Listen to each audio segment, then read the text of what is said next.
Bagaimana status orang yang bekerja di bank konvensional sementara dia melakukan aneka ibadah, sholat, puasa, haji dan seterusnya, bahkan bangun masjid, wakaf tanah dan aneka ibadah yang lainnya? Apakah ibadahnya tidak diterima? Kita bermaksiat dan di saat yang sama kita juga beribadah. Ada nggak di antara bapak ibu yang selama 1 hari tidak maksiat? Yang namanya manusia pasti dia pernah berbuat maksiat. Siapapun yang hidup di muka bumi ini, karena dia tidak maksum, maka dia pernah berbuat dosa dan maksiat.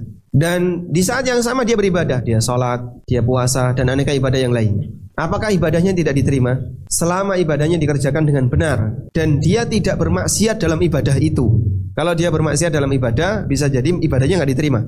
Maka insya Allah ibadahnya diterima. Hanya saja selesai dia ibadah, lalu dia maksiat, maka pahala ibadahnya bisa jadi hilang atau berkurang. Orang puasa di bulan Ramadan dan puasanya bagus, dia tidak bermaksiat, ya walaupun maksiat tapi sifatnya karena terpaksa, misalnya dia harus kemana, kemudian lihat aurat di jalan, bukan kesengajaan, insya Allah puasanya sah, dapat pahala.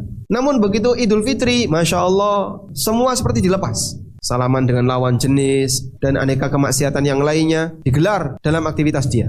Maka dalam kondisi ini hakikatnya dia apa? Ibadahnya diterima, namun dengan maksiat yang dia lakukan menyebabkan nilai pahalanya berkurang. Hal yang sama juga pelaku riba dan seterusnya. Dan keberadaan ancaman nilai pahala itu berkurang sudah cukup bagi seorang muslim. Karena kita sangat butuh bekal untuk menghadap Allah di akhirat. Sehingga sangat disayangkan kalau ketaatan yang kita lakukan ternyata tidak menghasilkan buah yang menggembirakan, disebabkan karena kita terlalu sering berbuat maksiat.